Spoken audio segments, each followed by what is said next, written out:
Hello, in this video we will be seeing about method FromKeys and SetDefault.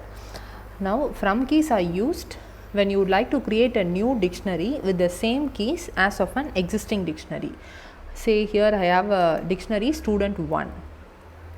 I would like to create a new dictionary student 2 with the same set of keys as student 1. So I will use student 2 equal to, here you can use any existing dictionary or you can also use the keyword dict.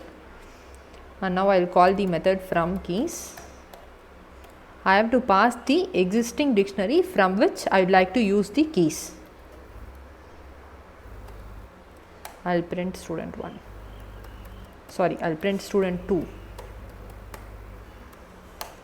Now student 2 will have the keys name, age and subject, and the values will be none. If you would like to give any default values, you can add it as a second parameter. You cannot give any unique values for each key. You can give a default value. That's it.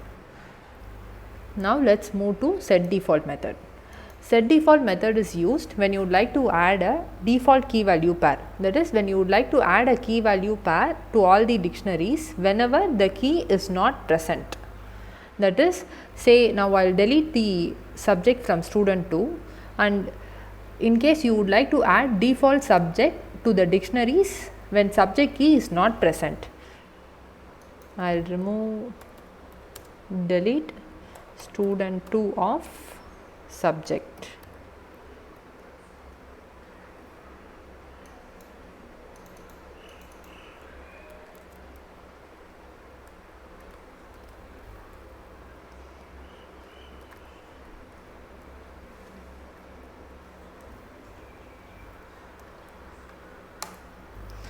Student 1 is having subject and student 2 is not having subject. Now you can use setDefault method to add subject to the dictionaries in which subject key is not present. Okay. I will also use the print statement to show what setDefault method returns. Print stu1 dot setDefault. The default key that I would like to add is subject, and default subjects that I would like to add are maths and science.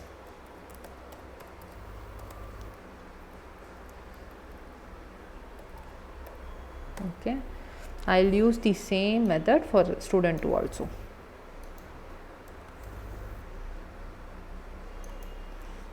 Now what this does is, it will check whether the dictionary has a key subject. If it already has the key subject, then it will just return the existing value of that particular key. If the key is not present, then it will add this new key value pair and it will return the new value. I will print both student 1 and 2.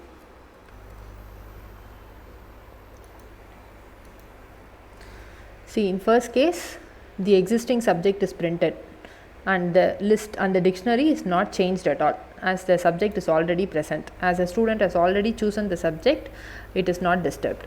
Now in case of student 2, we don't have the key subject. Only name and age are present. So the new default subjects maths and science have been added and the same has been returned. Okay. Now let's see how to iterate a dictionary using for loop. We can use for I in dictionary name. Here I am using stu1. I will just print I. Now this will just print the keys. Values will not be printed. If you want to print the values, you can use stu1 of I. This will print both key and values. One more method to print both key and values is, you can use the stu.items. As we saw in the previous video, stu items method will return the key value, both key and value. So here we can use for I comma j in student 1 dot items print I comma j. This will return the same result. That's it about dictionaries. If you have any doubts about dictionaries, you can comment below. Thank you.